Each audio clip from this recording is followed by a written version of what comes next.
This video introduces the statistical procedures that will be covered in this class, as well as the statistical procedures that are not covered in this class, but that you might find helpful to use at some point in your research. So I will mention those procedures for you, and at some point you can explore the documentation on them on your own.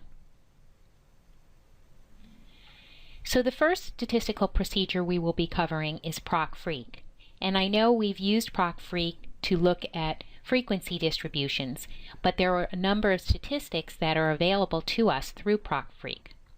We can do a comparison of proportions.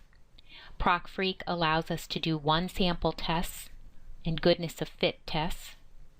With Proc Freq you can do chi-square tests, the Fisher's exact test, a test for trend, McNemar's test, and calculate a kappa statistic.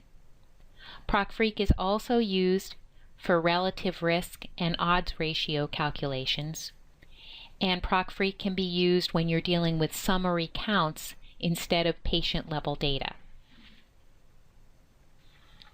We will also be looking at Proc Univariate, and some of the tests that we can use Proc Univariate for are the signed test and the signed rank test. Both are non-parametric tests.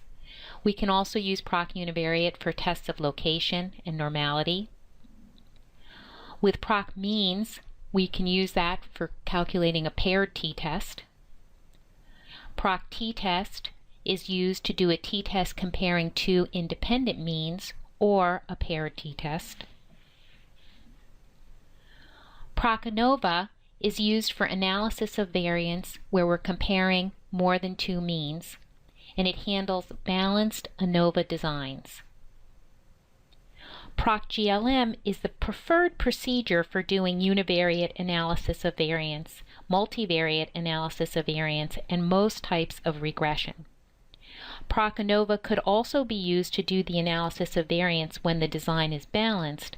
The only advantage in using Proc ANOVA is that it uses less computational resources.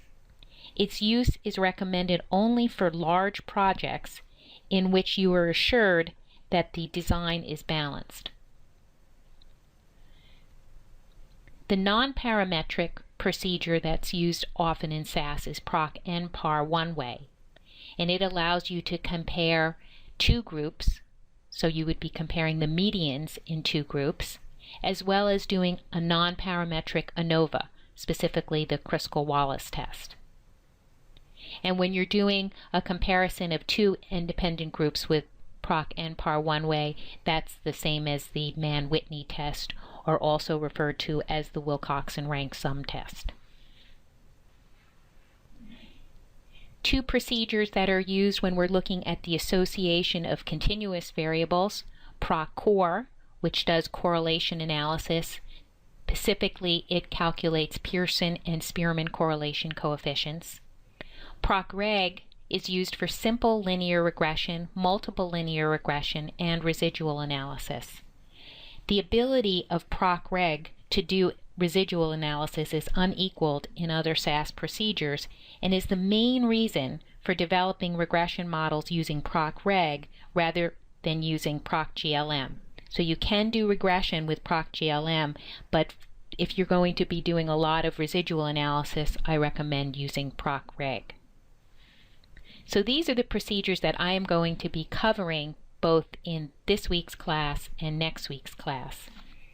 The statistical procedures that are not covered in this class but are very valuable procedures to read up on because you may need them in your research include Proc Logistic, which does logistic regression.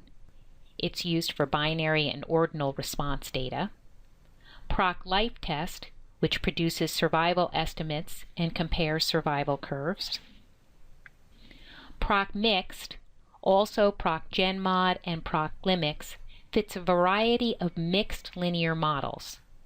And what I mean by a mixed linear model is it's a generalization of the standard linear model used in the GLM procedure. For example, data are permitted to exhibit correlation and non-constant variability. And finally, Proc Freg is used to do Cox proportional hazard regression. So again, it's working with time to event data. So these are procedures that I'm not covering, but that you can read up on and use now that you're more familiar with the SAS programming language. Now view the SAS demonstration video, Statistical Tests 1.